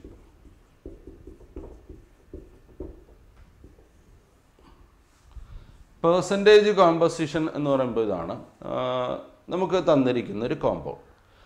ആ കോമ്പൗണ്ടിലുള്ള ഓരോ എലമെൻറ്റിൻ്റെയും മാസിനെ പേഴ്സൻറ്റേജിൽ കാണിക്കുന്നു. ഓരോ എലമെൻറ്റിൻ്റെയും ടോട്ടൽ മാസിനെ എന്തിൽ കാണിക്കുന്നു? പേഴ്സൻറ്റേജിൽ കാണിക്കും. അതിനെയാണ് പേഴ്സൻറ്റേജ് കോമ്പോസിഷൻ എന്ന് പറയുന്നത്. ഇപ്പോൾ കാൽഷ്യം കാർബണേറ്റ് CaCO3 എന്ന് പറയുന്ന കാൽഷ്യം കാർബണേറ്റിലെ കാർബണിൻ്റെ പേഴ്സൻറ്റേജ് കോമ്പോസിഷൻ വേണമെന്ന് കരുതുക. എന്തായിരിക്കും നമ്മൾ ചെയ്യുന്നത്? പേഴ്സൻറ്റേജ് കോമ്പോസിഷൻ അല്ലെങ്കിൽ പേഴ്സൻറ്റേജ് കിട്ടാൻ നിങ്ങൾ മാർക്കിൻ്റെയൊക്കെ പേഴ്സൻറ്റേജ് കാൽക്കുലേറ്റ് ചെയ്യാറുള്ളതല്ലേ? എങ്ങനെയാണ് പേഴ്സൻറ്റേജ് എടുക്കുന്നത്? നമുക്ക് കിട്ടിയ മാർക്ക് എത്രയാണോ അതേ ഡിവൈഡഡ് ബൈ ടോട്ടൽ മാസ് അല്ലേ, ഇൻറ്റു 100. ഇത്രയേ ഉള്ളൂ. എന്ന് പറഞ്ഞ പോലെ ഇവിടെയുള്ള കാർബണിൻ്റെ പേഴ്സൻറ്റേജ് കിട്ടാൻ എന്തായിരിക്കും ചെയ്യുന്നത്? ഈ കോമ്പൗണ്ടിലുള്ള കാർബണിൻ്റെ മാസ് എത്രയാണോ, കാർബണിൻ്റെ ഇവിടുത്തെ മാസ് 12 അല്ലേ, അതേ divided by into total mass അല്ലേ. ടോട്ടൽ മാസാണ് നമ്മൾ എന്ത് വിളിക്കുന്നത്? Molecular mass into 100. അപ്പോൾ കാർബണിൻ്റെ പേഴ്സൻറ്റേജ് കിട്ടും. ഇതുപോലെ ഇവിടെയുള്ള കാൽഷ്യത്തിൻ്റെ പേഴ്സൻറ്റേജ് കോമ്പോസിഷൻ കിട്ടാനായിട്ട് എന്താ ചെയ്യേണ്ടത്? ഇതിനകത്തുള്ള കാൽസ്യത്തിൻ്റെ മാസിനെ എന്ത് വെച്ച് ഡിവൈഡ് ചെയ്യണം? ടോട്ടൽ മാസ് അഥവാ മോളിക്കുലാർ മാസ് വെച്ച് ഡിവൈഡ് ചെയ്യണം ഇൻറ്റു 100. ഇത്രയേ ഉള്ളൂ. അപ്പോൾ ഇതുപോലെ ഏതെങ്കിലുമൊക്കെ കോമ്പൗണ്ട്സ് തന്നിട്ട് അതിലുള്ള എലമെൻസിൻ്റെ പേഴ്സൻറ്റേജ് അല്ലെങ്കിൽ പേഴ്സൻറ്റേജ് കോമ്പോസിഷൻ കണ്ടുപിടിക്കാൻ ചിലപ്പോൾ ചോദിക്കാറുള്ളതാണ്. നമുക്കൊരു 2 ക്വസ്റ്റ്യൻ ഒന്ന് ചെയ്ത് നോക്കിയേക്കാം. അപ്പോൾ ഒരു question എഴുതിക്കോളുക. Find the percentage composition of each elements. Find the percentage composition of each elements present in sulfuric acid. Find the percentage composition of each elements present in sulfuric acid, H2SO4. Question എഴുതിയല്ലോ. Find the percentage composition of each elements present in sulfuric acid, H2SO4. അപ്പോൾ H2SO4 എന്ന് പറയുന്ന sulphuric ആസിഡിലുള്ള ഓരോ എലമെൻറ്റിൻ്റെയും percentage composition കണ്ടുപിടിക്കാനാണ്.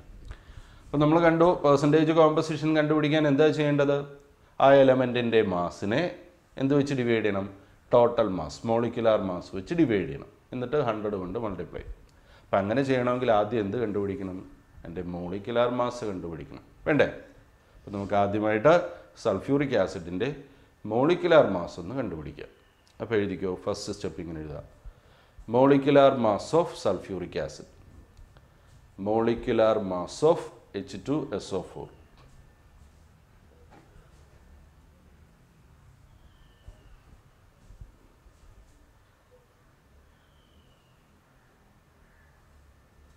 Molecular mass of sulphuric acid.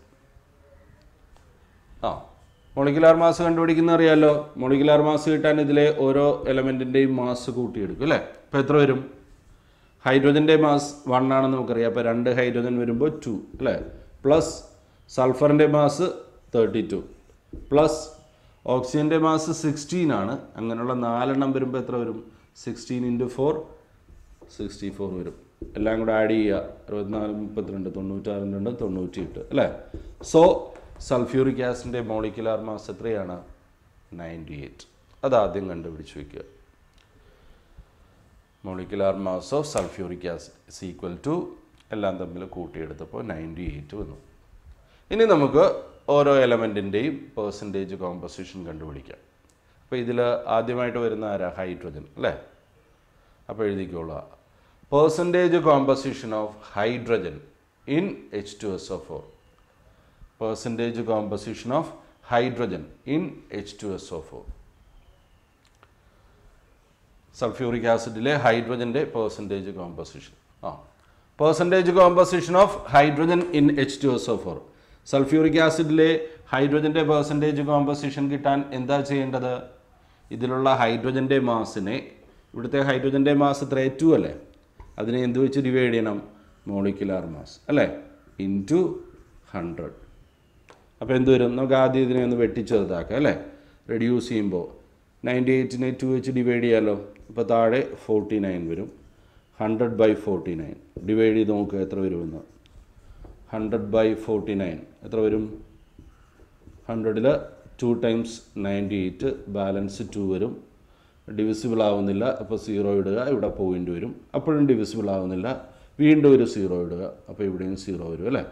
Then 200ൽ 49 4 times വരുമ്പോൾ 196 വരും അല്ലേ. മതി, അത്രയും ചെയ്താൽ മതി. അപ്പോൾ എന്ത് കിട്ടിയ ആൻസർ? 2.04. സോ സൾഫ്യൂറിക് ആസിഡിൽ ഹൈഡ്രജൻ്റെ പെർസെൻറ്റേജ് കോമ്പോസിഷൻ എത്രയാണ്? 2.04%. എഴുതിക്കോളുക.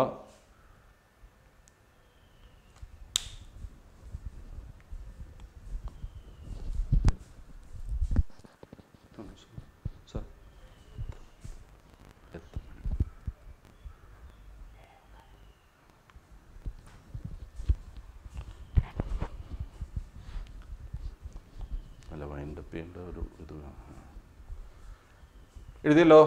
അപ്പോൾ സൾഫ്യൂറിക് ആസിഡിലെ ഹൈഡ്രജൻ്റെ പെർസെൻറ്റേജ് കണ്ടുപിടിച്ചു അല്ലേ. ഇനി അടുത്ത ആരാണ്? സൾഫർ. അപ്പോൾ എഴുതിക്കോളൂ അടുത്തത്. Percentage composition of sulphur in H2SO4. Percentage composition of sulphur in sulphuric acid. അപ്പോൾ അവിടെ സൾഫറിൻ്റെ പെർസെൻറ്റേജ് കോമ്പോസിഷൻ കിട്ടാൻ എന്താ ചെയ്യേണ്ടത്? സൾഫറിൻ്റെ മാസായ, സൾഫറിൻ്റെ മാസ് എത്രയാണ് ഇവിടെ? 32 അല്ലേ. അതേ divided by molecular mass 98 into 100 അല്ലേ. അപ്പോൾ ഇവിടെ നമുക്ക് ആദ്യം ഒന്ന് വെട്ടിച്ചെറുതാക്കിയിട്ട് ചെയ്യാം. മുകളിലും താഴെയും 2 കൊണ്ട് ഡിവൈഡ് ചെയ്താൽ മുകളിൽ 16 വരും, താഴെ 49 വരും അല്ലേ. അപ്പോൾ ഇത് തമ്മിൽ ഗുണിക്കുമ്പോൾ 1600 ഡിവൈഡഡ് ബൈ 49. H2SO4ൽ ഹൈഡ്രജൻ്റെ കണ്ടുപിടിച്ചു, സൾഫറിൻ്റെ കണ്ടുപിടിച്ചു, ഇനി ഓക്സിജൻ അല്ലേ. അപ്പം നേരത്തെ എഴുതിയ പോലെ കാണിച്ചോളാം. Percentage composition of oxygen. Percentage composition of oxygen in H2SO4. Percentage composition of oxygen in H2SO4. ഓക്സിജൻ്റെ പെർസെൻറ്റേജ് കോമ്പോസിഷൻ കിട്ടാൻ എന്താ ചെയ്യേണ്ടത്? ഇതുപോലെ ഓക്സിജൻ്റെ മാസ് എടുക്കുക. ഇതിൽ ഓക്സിജൻ്റെ മാസ് എത്രയായിരുന്നു ടോട്ടൽ? 16 × 4 64 അല്ലേ. Divided by molecular mass. Molecular mass എത്രയായിരുന്നു? 98 ഇൻറ്റു 100. സിംപ്ലിഫൈ ചെയ്യുമ്പോൾ ആദ്യം ഒന്ന് വെട്ടിച്ചെറുതാക്കി, മുകളിൽ 2 കൊണ്ട് ഡിവൈഡ് ചെയ്തപ്പോൾ 32 വന്നു, താഴെ 49 വന്നു അല്ലേ. അപ്പോൾ 32 × 100 ഡിവൈഡഡ് ബൈ 49. ആൻസർ എത്രയായിരിക്കും? ചെയ്ത് നോക്കാതെ തന്നെ പറയാമല്ലോ. എന്തായിരിക്കും ആൻസർ? 65.3 സംതിങ് വരും അല്ലേ. 65.3. കാരണം എന്താ? ഇവിടെ നോക്കുക, തൊട്ട് മുമ്പ് നമ്മൾ ചെയ്ത കാൽക്കുലേഷനിൽ ഇവിടെ മുകളിൽ 16 × 100 ഡിവൈഡഡ് ബൈ 49 അല്ലായിരുന്നു. അത് ഇതുമായിട്ടൊന്ന് കമ്പയർ ചെയ്ത് നോക്കിക്കേ. 16 × 100/49 ആണെങ്കിൽ ഇവിടെ 32 × 100/49 അല്ലേ. അപ്പോൾ ഇത് രണ്ടും സെയിം ആണ്. ഇവിടെ 16 പകരം അതിൻ്റെ ഡബിൾ 32 വന്നിരിക്കുന്നു. അപ്പോൾ അതേ ഉള്ളൂ വ്യത്യാസം. ഇവിടെ 16, ഇവിടെ അതിൻ്റെ ഡബിൾ 32. സോ ആൻസർ എന്തായിരിക്കും? ഇതിൻ്റെ ഡബിൾ ആയിരിക്കും. അത്രയേ ഉള്ളൂ. അപ്പോൾ ഇതിൻ്റെ ഏകദേശം ഡബിൾ 65.3. സംശയം ഉണ്ടെങ്കിൽ ഡിവൈഡ് ചെയ്ത് നോക്കാം. അപ്പോൾ സൾഫ്യൂറിക് ആസിഡിൽ ഓക്സിജൻ്റെ പെർസെൻറ്റേജ് എത്ര കിട്ടി? 65.3. അപ്പോൾ ഇതുപോലെ ഏതെങ്കിലുമൊക്കെ കോമ്പൗണ്ട്സ് തന്നിട്ട് എലമെൻസിൻ്റെ പെർസെൻറ്റേജ് കോമ്പോസിഷൻ കണ്ടുപിടിക്കാൻ ചോദിക്കാറുണ്ട്. ഒരു ഹോംവർക്കായിട്ടൊരു ക്വസ്റ്റ്യൻ എഴുതിക്കോളാം.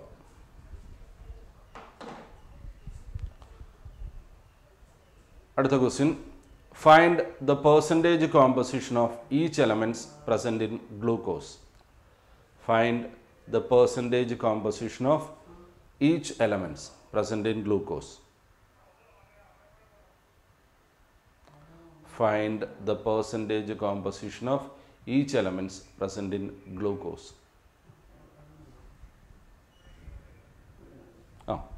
ഗ്ലൂക്കോസിലുള്ള ഓരോ എലമെൻസിൻ്റെയും പെർസെൻറ്റേജ് കോമ്പോസിഷൻ കണ്ടുപിടിക്കാനാണ്. നേരത്തെ ചെയ്ത പോലെ ഹോംവർക്കായിട്ട് ചെയ്യുമല്ലോ. അപ്പോൾ ആദ്യം എന്ത് വേണം? ഗ്ലൂക്കോസിൻ്റെ മോളിക്കുലാർ മാസ് കണ്ടുപിടിക്കണം. അതിന് ഗ്ലൂക്കോസിൻ്റെ ഫോർമുല അറിയാമല്ലോ. എന്താണ്? C6H12O6. അത് വെച്ച് ഗ്ലൂക്കോസിൻ്റെ മോളിക്കുലാർ മാസ് ആദ്യം കണ്ടുപിടിക്കണം. അതൊന്ന് എഴുതിയിട്ടോളുക. എന്താണ്? Molecular mass of glucose. ഗ്ലൂക്കോസിൻ്റെ മോളിക്കുലാർ മാസ് കിട്ടാൻ എന്താണ്? ഇതിലെ ഓരോന്നിൻ്റെയും മാസ് കൂട്ടിയെടുക്കുക അല്ലേ? അപ്പോൾ എത്ര വരും?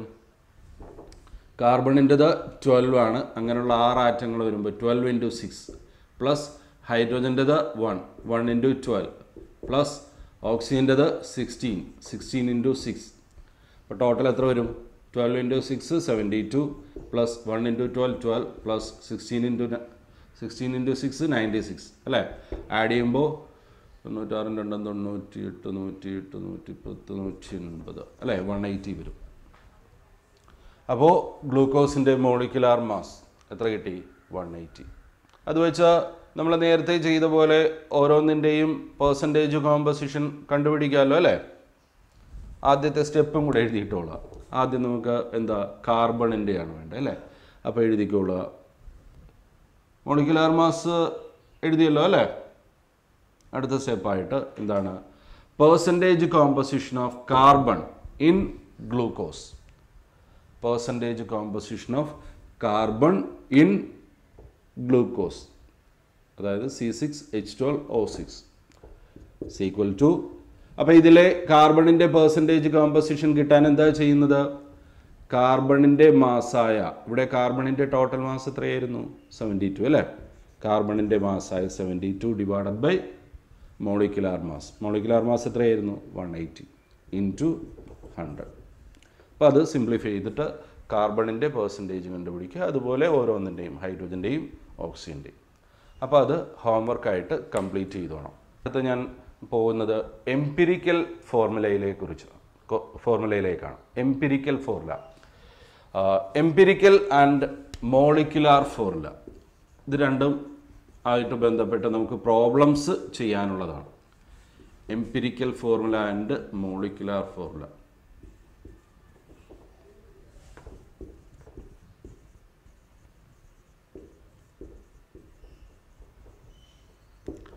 അതിൽ മോളിക്കുലാർ ഫോർമുല നിങ്ങൾക്ക് അറിയാമായിരിക്കും അല്ലേ? എന്താണ് ഈ മോളിക്കുലാർ ഫോർമുല?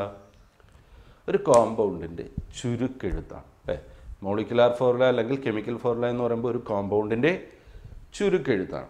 ഇപ്പോൾ ഹൈഡ്രോക്ലോറിക് ആസിഡ് എന്ന് എഴുതുന്നതിന് പകരം നമ്മൾ ചുരുക്കി എന്തെഴുതും? HCl എന്ന് കാണിക്കും. സൾഫ്യൂറിക് ആസിഡ് എന്ന് കാണിക്കുന്നതിന് പകരം H2SO4. അപ്പോൾ ഒരു കോമ്പൗണ്ടിൻ്റെ ഒരു ഷോർട്ട് ഫോം, ഒരു അബ്രിവേറ്റഡ് ഫോമാണ് എന്താ? കെമിക്കൽ ഫോർമുല അല്ലെങ്കിൽ മോളിക്കുലാർ ഫോർമുല എന്ന് പറയും. അതുപോലെ ഗ്ലൂക്കോസ് എന്നെഴുതുന്നതിന് പകരം നമ്മൾ C6H12O6. ഇനി ഈ മോളിക്കുലാർ ഫോർമുല എന്ന് പറയുമ്പോൾ അങ്ങനെ കേവലം ഒരു കോമ്പൗണ്ടിൻ്റെ ചുരുക്കെഴുത്ത് മാത്രമാണോ? ചുരുക്കെഴുത്തായിട്ട് എന്തെങ്കിലും എഴുതിയാൽ മതിയോ? അല്ല. ഈ മോളിക്കുലാർ ഫോർമുലയിൽ നിന്നും നമുക്ക് ആ കോമ്പൗണ്ടിനെ കുറിച്ചുള്ള പല കാര്യങ്ങളും അറിയാനും കൂടെ പറ്റണം. ഇപ്പോൾ ഫോർ എക്സാമ്പിൾ ഗ്ലൂക്കോസിൻ്റെ മോളിക്കുലാർ ഫോർമുല C6H12O6 എന്ന് കാണിക്കുമ്പോൾ അതിൽ നിന്ന് നമുക്ക് ഗ്ലൂക്കോസിനെ സംബന്ധിച്ച പല വിവരങ്ങൾ അറിയാൻ പറ്റും. ഒന്ന്, ആ ഗ്ലൂക്കോസിൻ്റെ ഒരു മോളിക്യൂൾ എങ്ങനെയാണ്. രണ്ട്, ഗ്ലൂക്കോസിൻ്റെ ഒരു മോളിക്യൂൾ ഉണ്ടാവണമെങ്കിൽ ഏതൊക്കെ എലമെൻറ്റ്സ് ചേരണം. ശരിയല്ലേ? ഇപ്പോൾ ഇത് കാണുമ്പോൾ നമുക്കറിയാം, ഗ്ലൂക്കോസ് ഉണ്ടാവണമെങ്കിൽ ആരൊക്കെ ചേരണം? കാർബണും ഹൈഡ്രജനും ഓക്സിജനും. തീർന്നില്ല, ഗ്ലൂക്കോസിൻ്റെ ഒരു മോളിക്യൂൾ ഉണ്ടാവാൻ ഓരോ എലമെൻറ്റിൻ്റെയും എത്ര ആറ്റങ്ങൾ വീതം ചേരണമെന്നും അറിയാൻ പറ്റും. ശരിയല്ലേ? ഇപ്പോൾ ഈ ഫോർമുല കാണുമ്പോൾ നമുക്കറിയാം, ഗ്ലൂക്കോസിൻ്റെ ഒരു മോളിക്യൂൾ ഉണ്ടാവണമെങ്കിൽ എത്രയൊക്കെ ചേരണം? കാർബണിൻ്റെ 6 ആറ്റങ്ങളും ഹൈഡ്രജൻ്റെ 12 ആറ്റങ്ങളും ഓക്സിജൻ്റെ 6 ആറ്റങ്ങളും ചേരുമ്പോഴാണ് ഗ്ലൂക്കോസിൻ്റെ ഒരു മോളിക്യൂൾ ഉണ്ടാകുന്നത്. കണ്ടോ? അപ്പോൾ ഇതിൽ നിന്നും മോളിക്കുലാർ ഫോർമുല എന്താണെന്ന് ചോദിച്ചാൽ നമുക്കിങ്ങനെ പറയാം. മോളിക്കുലാർ ഫോർമുല എന്ന് പറയുമ്പോൾ ഒരു കോമ്പൗണ്ടിനെ സൂചിപ്പിക്കുന്ന ഫോർമുലയാണ്. എങ്ങനെയുള്ള ഫോർമുല? ആ ഫോർമുലയിൽ അതിൻ്റെ മോളിക്യൂളിലുള്ള ഓരോ എലമെൻറ്റിൻ്റെയും ആറ്റങ്ങളുടെ എണ്ണം കാണിച്ചിട്ടുണ്ടാകും. So molecular formula can be defined as എങ്ങനെ പറയാം? ഇറ്റ് ഈസ് ദ ഫോർമുല, എങ്ങനെയുള്ള ഫോർമുലയാണ്? It is the formula representing the actual number of atoms of various elements present in one molecule of the compound. അതായത് ആ കോമ്പൗണ്ടിൻ്റെ ഒരു മോളിക്യൂളിലുള്ള ഓരോ എലമെൻറ്റിൻ്റെയും ആറ്റങ്ങളുടെ എണ്ണം കൃത്യമായി കാണിക്കുന്ന ഫോർമുലയാണ് എന്താണെന്ന് പറയാം? Molecular formula. അപ്പോൾ മോളിക്കുലാർ ഫോർമുലയിൽ ഓരോ ആറ്റങ്ങളുടെ എണ്ണം കൃത്യമായി കാണിച്ചിട്ടുണ്ടാവും. അതേസമയം എംപിരിക്കൽ ഫോർമുലയിൽ ആറ്റങ്ങളുടെ എണ്ണം തമ്മിലുള്ള റേഷ്യോ മാത്രമായിരിക്കും വരുന്നത്. മാത്രമേ വരത്തുള്ളൂ. ഇപ്പോൾ ഇവിടെയാണെങ്കിൽ ഗ്ലൂക്കോസിൽ കാർബണും ഹൈഡ്രജനും തമ്മിലുള്ള റേഷ്യോ എന്താണ്? 6:12 ആണല്ലോ. റെഡ്യൂസ് ചെയ്യുമ്പോൾ എന്ത് വരും? 1:2 അല്ലേ? അതുപോലെ ഹൈഡ്രജനും ഓക്സിജനും തമ്മിലുള്ള റേഷ്യോ എന്താണ്? 12:6. അത് റെഡ്യൂസ് ചെയ്യുമ്പോൾ എന്ത് വരും? 2:1 അല്ലേ? അപ്പോൾ എലമെൻസിനെ ഈ സ്മോളസ്റ്റ് റേഷ്യോയുമായിട്ട് ചേർത്ത് എഴുതിയാൽ എന്ത് വരും? C1H2O1. ഇതായിരിക്കും ഗ്ലൂക്കോസിൻ്റെ എംപിരിക്കൽ ഫോർമുല. ഒന്ന് ആലോചിച്ച് നോക്കിയേ, ഗ്ലൂക്കോസിൻ്റെ ഈ എംപിരിക്കൽ ഫോർമുലയും ഈ മോളിക്കുലാർ ഫോർമുലയും തമ്മിലുള്ള ഡിഫറൻസ് എന്താ? രണ്ടും ഒരേ കോമ്പൗണ്ടിൻ്റെ റെപ്രസെൻറ്റേഷനാണ്. വ്യത്യാസം ഇവിടെ ഏതിൽ? മോളിക്കുലാർ ഫോർമുലയിൽ ഓരോ എലമെൻറ്റിൻ്റെയും ആറ്റങ്ങളുടെ എണ്ണം കൃത്യമായി കാണിക്കുമ്പോൾ എംപിരിക്കൽ ഫോർമുലയിൽ എന്തേ കാണിക്കുന്നുള്ളൂ? ആറ്റങ്ങളുടെ എണ്ണം തമ്മിലുള്ള ഏറ്റവും ചെറിയ റേഷ്യോ, സ്മോളസ്റ്റ് റേഷ്യോ മാത്രമേ കാണിക്കുന്നുള്ളൂ. അപ്പോൾ അത് വെച്ചുകൊണ്ട് എംപിരിക്കൽ ഫോർമുല എന്താണെന്ന് ചോദിച്ചാൽ നമുക്ക് എന്ത് പറയാം? Empirical formula of A compound may be defined as the formula which gives the smallest ratio of, അല്ലേ? എന്ത് തരുന്നതാണ്? Which gives the smallest ratio of atoms of various elements present in one molecule of the compound. അതായത് ആ കോമ്പൗണ്ടിൻ്റെ ഒരു മോളിക്യൂളിലുള്ള different എലമെൻസിൻ്റെ ആറ്റങ്ങളുടെ എണ്ണം തമ്മിലുള്ള എന്ത് ratio? ഏറ്റവും ചെറിയ, അല്ലേ? സ്മോളസ്റ്റ് റേഷ്യോ കാണിക്കുന്ന ഫോർമുലയാണ് എംപിരിക്കൽ ഫോർമുല. ഓക്കെ, അത് തമ്മിലുള്ള ഡിഫറൻസ് മനസ്സിലായല്ലോ. മോളിക്കുലാർ ഫോർമുലയിൽ ഓരോ എലമെൻറ്റിൻ്റെ ആറ്റങ്ങളുടെ എണ്ണം കൃത്യമായി കാണിക്കുമ്പോൾ എംപിരിക്കൽ ഫോർമുലയിൽ അവരുടെ എണ്ണം തമ്മിലുള്ള സ്മോളസ്റ്റ് റേഷ്യോ മാത്രമായിരിക്കും കാണിക്കുന്നത്. ഓക്കെ, അങ്ങനെയാണെങ്കിൽ ബെൻസീനിൻ്റെ ഫോർമുല C6H6 എന്നാണ്. ബെൻസീനിൻ്റെ മോളിക്കുലാർ ഫോർമുല C6H6 എന്നാണ്. അങ്ങനെയാണെങ്കിൽ ബെൻസീനിൻ്റെ എംപിരിക്കൽ ഫോർമുല എന്തായിരിക്കും? സ്മോളസ്റ്റ് റേഷ്യോ വരും, അല്ലേ? 6:6 റെഡ്യൂസ് ചെയ്യുമ്പോൾ ഏറ്റവും ചെറിയ റേഷ്യോ എന്ത് വരും? 1:1. സോ ബെൻസീനിൻ്റെ എംപിരിക്കൽ ഫോർമുല എന്തായിരിക്കും? C1H1. കണ്ടോ? വ്യത്യാസം മനസ്സിലായല്ലോ. ഇവിടെ മോളിക്യൂളിലുള്ള ഓരോ ആറ്റങ്ങളുടെ എണ്ണം കൃത്യമായി കാണിക്കുമ്പോൾ എംപിരിക്കൽ ഫോർമുലയിൽ അവരുടെ എണ്ണം തമ്മിലുള്ള ഏറ്റവും ചെറിയ റേഷ്യോ, അല്ലേ? സ്മോളസ്റ്റ് റേഷ്യോ മാത്രമേ കാണിക്കുന്നുള്ളൂ. ഓക്കെ, അപ്പോൾ empirical formula and molecular formula. അപ്പോൾ ഇതുമായിട്ട് ബന്ധപ്പെട്ട് നമുക്ക് പ്രോബ്ലം ചെയ്യാനുള്ളതാണ്. ഏതെങ്കിലുമൊക്കെ കോമ്പൗണ്ട് തന്നിട്ട് കോമ്പൗണ്ടിലുള്ള എലമെൻസും അതിൻ്റെ പെർസെൻറ്റേജും തരും. പെർസെൻറ്റേജും തന്നിട്ട് എംപിരിക്കൽ ഫോർമുലയും മോളിക്കുലാർ ഫോർമുലയും കണ്ടുപിടിക്കാൻ ചോദിക്കും. അതുമായിട്ട് ബന്ധപ്പെട്ട പ്രോബ്ലംസ് ചോദിക്കാറുള്ളതാണ്. പക്ഷേ അതിപ്പോൾ ചെയ്യാനായിട്ട് നമുക്ക് സമയമില്ല. അപ്പോൾ അതുകൊണ്ട് അത് തൽക്കാലം അടുത്ത ക്ലാസ്സിൽ നോക്കാം. എംപിരിക്കൽ ഫോർമുലയും മോളിക്കുലാർ ഫോർമുലയും എങ്ങനെയാണ് കണ്ടുപിടിക്കുന്നതെന്നുള്ള സംഭവം. വ്യത്യാസം മനസ്സിലായല്ലോ. ഇവിടെ ആറ്റങ്ങളുടെ എണ്ണം തമ്മിലുള്ള റേഷ്യോ മാത്രമേ കാണിക്കുന്നുള്ളൂ. ഏതിൽ? എംപിരിക്കൽ ഫോർമുലയിൽ. മോളിക്കുലാർ ഫോർമുലയിൽ ഓരോന്നിൻ്റെ എണ്ണം കൃത്യമായി കാണിക്കും. അപ്പോൾ അത് കണ്ടുപിടിക്കുന്ന അടുത്ത ക്ലാസ്സിൽ നോക്കാം. ഇപ്പോൾ തൽക്കാലം ഒരു ചെറിയൊരു ക്വസ്റ്റ്യൻ ഒന്ന് ചെയ്തോ. ഞാൻ കുറച്ച് കോമ്പൗണ്ട്സ് പറയാം, അതിൻ്റെ എംപിരിക്കൽ ഫോർമുല നിങ്ങൾ എഴുതണം. പെട്ടെന്നൊരു ക്വസ്റ്റ്യൻ എഴുതിക്കോളൂ. Write empirical formula of the following compounds. Write empirical formula of the following compounds.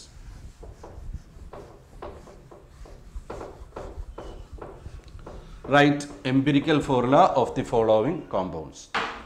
അപ്പോൾ ഞാൻ കുറച്ച് കോമ്പൗണ്ട്സിൻ്റെ മോളിക്കുലാർ ഫോർമുല പറയുകയാണ്. നിങ്ങൾ അതിൻ്റെ കറസ്പോണ്ടിങ് എംപിരിക്കൽ ഫോർമുല എന്തായിരിക്കും എന്ന് പറയണം. ഓക്കെ, ക്വസ്റ്റ്യൻ എഴുതിയല്ലോ. Write empirical formula of the following compounds. Compounds എഴുതിക്കോളാം. C4H8O2 അതാണ് ഫസ്റ്റ് വൺ. രണ്ടാമത്തത് C6H6, C6H12O6 Fe2O3 CH3COOH ഇത്രയുമാണ് കോമ്പൗണ്ട്സ്. അപ്പോൾ ഇതിൻ്റെ ഓരോന്നിൻ്റെയും കറസ്പോണ്ടിങ് എംപിരിക്കൽ ഫോർമുല എഴുതണം. അപ്പോൾ ആദ്യം ഇത് എഴുതി എടുത്തോളൂ. എന്നിട്ട് നിങ്ങൾ പെട്ടെന്നൊന്ന് എംപിരിക്കൽ ഫോർമുല പറഞ്ഞു. കുറച്ച് കോമ്പൗണ്ട്സിൻ്റെ മോളിക്കുലാർ ഫോർമുല തന്നിരിക്കുകയാണ്. ഓരോന്നിൻ്റെയും എംപിരിക്കൽ ഫോർമുല എഴുതാനായിരുന്നു ക്വസ്റ്റ്യൻ. അപ്പോൾ ഞാൻ ആൻസർ പറയാം. ഇതിൻ്റെ എംപിരിക്കൽ ഫോർമുല എന്ത് വരും? എംപിരിക്കൽ ഫോർമുല എന്ന് പറയുമ്പോൾ സ്മോളസ്റ്റ് റേഷ്യോ കാണിക്കുന്ന ഫോർമുലയല്ലേ. അപ്പോൾ ഇതിൻ്റെ കറസ്പോണ്ടിങ് എംപിരിക്കൽ ഫോർമുല എന്ത് വരും? C2H4O1 അല്ലേ. ഇവർ തമ്മിലുള്ള സ്മോളസ്റ്റ് റേഷ്യോ നോക്കാൻ 2 കൊണ്ട് വെട്ടി ചെറുതാക്കുമ്പോൾ എന്ത് വരും? ഇത് 2 വരും, ഇത് 4 വരും, ഇത് 1 വരും അല്ലേ. സോ ഇതിൻ്റെ എംപിരിക്കൽ ഫോർമുല ഇതായിരിക്കും. ഇതിൻ്റെ എന്ത് വരും? C6H6ൻ്റെ C1H1 അല്ലേ. ഇതിൻ്റെ എന്ത് വരും? 6 കൊണ്ട് വെട്ടി ചെറുതാക്കുമ്പോൾ C1H2O1 അല്ലേ. ഇതിൻ്റെ എന്ത് വരും? അത് ചെറുതാക്കാൻ പറ്റത്തില്ല, ഓൾറെഡി സ്മോളസ്റ്റ് റേഷ്യോ തന്നെയാണ് വന്നിരിക്കുന്നത് അല്ലേ. Fe2O3 വീണ്ടും കോമൺ ഫാക്ടർ കൊണ്ട് വെട്ടി ചെറുതാക്കാൻ പറ്റുമോ? ഇല്ല. അപ്പോൾ ഇവിടെ ഓൾറെഡി സ്മോളസ്റ്റ് റേഷ്യോ തന്നെയാണ് വന്നിരിക്കുന്നത്. അതായത് ഈ തന്നിരിക്കുന്ന ഇവിടെ ഇതിൻ്റെ മോളിക്കുലാർ ഫോർമുലയും എംപിരിക്കൽ ഫോർമുലയും എന്താണ്? സെയിം ആണ്.